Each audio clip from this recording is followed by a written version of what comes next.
प्रेमाची गोष्ट या मालिकेच्या आजच्या भागात आपण पाहणार आहोत. आदित्यला भेटून त्याला बघून सागरला खूप आनंद होतो. आदित्य मात्र व्यवस्थितपणे सागरकडे बघतही नाही आणि मग त्यानंतर हर्षवर्धन आदिला सांगतो की तुला याच्यासोबत जे काही बोलायचं आहे ते बोलून घे, तोपर्यंत आम्ही आपली लंडनची ट्रिप प्लॅन करतो. आणि मग तो सावनीला घेऊन तेथून निघून जातो. तर इकडे सागर आदीसोबत बोलण्याचा प्रयत्न करत असतो. तो आदीच्या जवळ जातो, मात्र आदी त्याच्यापासून दूर जात सोफ्यावर जाऊन बसतो आणि त्याचं ते वागणं बघून सागरला खूप वाईट वाटतं. मात्र तरीसुद्धा तो पुन्हा आदीजवळ जातो. तो आदीचा हात हातात घेत म्हणतो की किती मोठा झालास रे तू, अगदी मोठ्या माणसासारखं बोलत आहे. मात्र आदित्य त्याच्याकडे नीट बघतही नाही. तो त्याच्या टॅबवर गेम खेळण्यात बिझी असतो. सागरचे डोळे नकळतपणे भरून येतात. तो आदीसोबत बोलण्याचा प्रयत्न करत असतो. मात्र आदी म्हणतो की तुम्हाला जे पेपर्स दिले आहेत त्यावर सही करा. त्यावर सागर म्हणतो हो करतो मी सही, पण तुला माहिती आहे का, मी या दिवसाची खूप वर्षांपासून वाट बघत होतो. मला रोज तुझी खूप आठवण यायची. मी नेहमी या मुवमेंटचा विचार करायचो. मला नेहमी असं वाटायचं की एक ना एक दिवस तुला माझी आठवण नक्की येईल आणि मग तू तुझ्या आईला सांगशील की मला पप्पांना भेटायचं आहे. मात्र त्यावर आदी मोठ्याने ओरडून म्हणतो की प्लीज तुम्ही हे सगळं बोलू नका. तुम्हाला जी फाईल दिली आहे त्यावर सही करा. आणि मग तो पुन्हा दुसरीकडे जाऊन बसतो. त्यामुळे सागरला वाईट वाटतं आणि त्या फाईलमध्ये नक्की काय आहे हे बघण्यासाठी तो ती ओपन करतो. तर दुसरीकडे इंद्रा आणि बापू काळजीतच बसलेले असतात. मुक्ता त्यांच्यासाठी पाणी घेऊन येते. त्यानंतर स्वातीसुद्धा तिच्या बॅग्स घेऊन बाहेर येते. ती बापू आणि इंद्राला विचारते की सागर दादूस कुठे गेला आहे. त्यावर इंद्रा सांगते की तो आदित्य परत आला आहे आणि ते ऐकून स्वातीला खूप आनंद होतो. ती म्हणते मग आपणही त्याला भेटूयात ना. मात्र इंद्रा सांगते की नाही स्वाती, त्याने फक्त सागरला फोन करून बोलावून घेतला आहे आणि सध्या तो त्या सावनीच्या घरी आहे. आणि ते ऐकून स्वाती नाराज होते आणि मग त्यानंतर ती सगळ्यांना सांगते की माझीसुद्धा आता फ्लाईट आहे, मी एअरपोर्टवर जाण्यासाठी निघते. त्यावर मुक्ता म्हणते ठीक आहे ताई, आणि ती स्वातीला दही साखर देते आणि म्हणते की मी सुद्धा तुमच्यासोबत येते. मात्र स्वाती घाबरूनच म्हणते की त्याची काही गरज नाही आहे, हे बघ माझी कॅब आली आहे, मी जाईल व्यवस्थितपणे. आणि त्यावर बापू तिला सांगतात की बाई तू स्वतःची काळजी घे. त्यावर स्वाती हो म्हणते आणि सगळ्यांचा निरोप घेऊन घराबाहेर पडते. मात्र मुक्ताला तिच्यावर संशय येतो. तर दुसरीकडे जेव्हा सागर ते पेपर्स बघतो तेव्हा त्याला मोठा धक्का बसतो. कारण ते पेपर्स आदित्यचं नाव चेंज करण्यासंदर्भात असतात. आदीने सागर कोळी हे नाव काढलेलं असतं आणि हर्षवर्धन अधिकारी हे नाव त्याला लावायचं असतं. आणि त्यामुळे सागर खूप चिडतो. तो आदित्यला विचारतो की हा सगळा काय प्रकार आहे, तू आपल्या बापाचं माझं नाव काढून टाकणार आहेस का. अरे पण का, कशासाठी, आणि तुला कोणी फोर्स तर करत नाही आहे ना. त्यावर आदी वैतागूनच म्हणतो की मला कोणीही फोर्स करत नाही आहे, मी तुम्हाला स्वतः कॉल करून इथे बोलावून घेतला, आठवतंय ना तुम्हाला. त्यावर सागर रडतच म्हणतो की आदी तू काय करतोय, कळतंय का तुला, तू आपल्या वडिलांचं नाव बदलण्यासाठी निघाला आहेस. मात्र तरीही आदित्य काही बोलत नाही. त्यामुळे सागर म्हणतो की बाळा मला माफ कर, जेव्हा तू लहान होता तेव्हा मी तुझे लाड करू शकलो नाही, कारण तेव्हा माझ्याकडे पैसा नव्हता. मात्र आता माझ्याकडे खूप पैसा आहे, तू जे म्हणशील ते मी तुला द्यायला तयार आहे, तुला जिथे जायचं आहे तिथे मी तुला घेऊन जाईल. मात्र आदित्य त्याच्या बोलण्याकडे लक्ष देत नाही आणि तो सागरला त्या फाईलवर सही करायला सांगतो.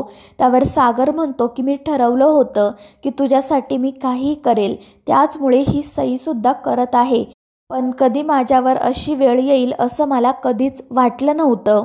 पण एक गोष्ट लक्षात ठेव की माझं तुझ्यावर असलेलं प्रेम, तुझ्यावर असलेली माया एका कागदामुळे बदलू शकत नाही. तू माझा मुलगा आहे आणि कायम माझाच मुलगा राहशील. पण आदित्य म्हणतो की जर तुमचं काम झालं असेल तर तुम्ही आता येऊ शकता. मात्र सागर आदित्यचा हात पकडून त्याला खाली बसवतो. तो आदीला सांगतो की जेव्हा तुला कधी माझी गरज असेल ना तेव्हा तू मला नक्की फोन कर, मी तुझ्यासाठी कधीही येईल. आणि मग त्याचं लक्ष आदित्यच्या शूजकडे जातं. त्याची लेस बांधलेली नसते, त्यामुळे तो लेस बांधण्यासाठी पुढे जातो. पण आदी म्हणतो की मला माझी लेस बांधता येते. आणि मग तो फाईल घेऊन त्याच्या रूममध्ये जातो. तर सागरला घडलेल्या प्रकारामुळे खूप वाईट वाटत असते.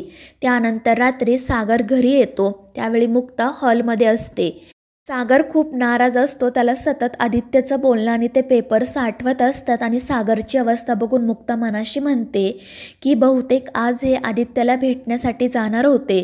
तिथे नक्की काय झालं असेल, यांचा चेहरा एवढा का उतरलाय. आणि त्यावेळी सागर नीताला आवाज देतो तर मुक्ता सांगते की कोमल क्लाससाठी गेली आहे आणि स्वातीताई दुबईला तुम्ही विसरलात की काय. आणि त्यावर सागर म्हणतो की मला चहा हवा होता. त्यावर मुक्ता म्हणते ठीक आहे, मी देते करून. मी माझ्यासाठी कॉफी बनवत होते, तुमच्यासाठी चहासुद्धा बनवेल. मात्र सागर म्हणतो की त्याची काही गरज नाही आणि तो स्वतःच किचनमध्ये जातो आणि चहा बनवायला सुरुवात करतो. मात्र त्याला गॅस सुरूच होत नसतो. त्यामुळे मग मुक्तासुद्धा किचनमध्ये जाते आणि ती गॅस ऑन करण्याचा प्रयत्न करते, पण तिलाही तो ऑन होत नाही. मग सागर माचीसनेच तो गॅस पेटवतो आणि मग मुक्ता तिच्यासाठी कॉफी तर सागर त्याच्यासाठी चहा बनवायला सुरुवात करतात. पण ते दोघेही एकमेकांशी काहीच बोलत नाही. आणि मग त्यानंतर सागरला एक फोन येतो आणि तो फोनवर बोलत असताना चुकून त्याचा हात गरम पातेल्याला लागतो, त्यामुळे त्याला चटका बसतो. मुक्ता पटकन सागर जवळ जाते. ती सागरच्या जखमेवर हळूवार फुंकर घालते आणि त्यानंतर पटकन फ्रीजमधून बर्फ काढते आणि त्याला ज्या ठिकाणी भाजलेलं असतं त्या ठिकाणी शेकवते. तर मुक्ता घेत असलेली काळजी बघून सागरला एक जुना प्रसंग आठवतो. त्यावेळी सागर सावनीसाठी चहा घेऊन गेलेला असतो, पण चुकून त्याचा धक्का लागून तो चहा खाली सांडतो. मात्र सावनी सागरला भाजला आहे की नाही याची सुद्धा चौकशी करत नाही. उलट त्याच्या अंगावर ओरडते आणि त्याला सांगते की आता हे सगळं तू साफ करून घे. आणि ते सगळं काही आठवून सागरला वाईट वाटतं. मुक्ता त्याला नक्की काय झालं आहे ते विचारण्याचा प्रयत्नही करते, पण सागर काही सांगत नाही. आणि मग त्यानंतर तो त्याच्या कारमध्ये जाऊन बसतो आणि त्यानंतर मग त्याला एक जुना प्रसंग आठवतो. त्यावेळी आधी सागरला विचारत असतो की पप्पा तुम्ही मला फॉरेनवरून चॉकलेट्स कधी आणणार आहात. त्यावर सागर त्याला सांगतो की आधी बाळा मला माफ कर, यावेळी मला नाही शक्य झालं, पण पुढच्या वेळी मी नक्की आणेल. मात्र सावनीमध्येच म्हणते की आधी तू यापुढे तुझ्या पप्पांकडे काही मागूच नको, कारण ते तुला काही देऊ शकणार नाही. आणि मग ती पुढे आदित्यला असंही सांगते की यापुढे तुला जे काही हवं आहे ना ते तू हर्ष अंकलकडे माग, ते तुला सगळं काही देतील. आणि सावनीचं हे बोलणं ऐकून सागरला खूप वाईट वाटतं. आणि मग सावनी तिच्या पर्समधून एक चॉकलेट आदित्यला देते आणि सांगते की हे चॉकलेट हर्ष अंकल तुझ्यासाठी घेऊन आले होते. पुढच्या वेळी जेव्हा ते येतील ना तेव्हा तुझ्यासाठी खूप खेळणे आणतील. आणि ते ऐकून आदित्य खुश होतो. सागर मात्र नाराज होतो. तो सावनीला विचारत असतो की ही काय पद्धत आहे लहान मुलासोबत बोलायची. मात्र सावनी सागरचं म्हणणं ऐकूनच घेत नाही. ती म्हणते की आता मला या सगळ्या गोष्टींचा ना कंटाळा आला आहे. या घरात मला एका पैशासाठी झुरावं लागतं, पण मी तशी वेळ माझ्या आधीवर येऊ देणार नाही.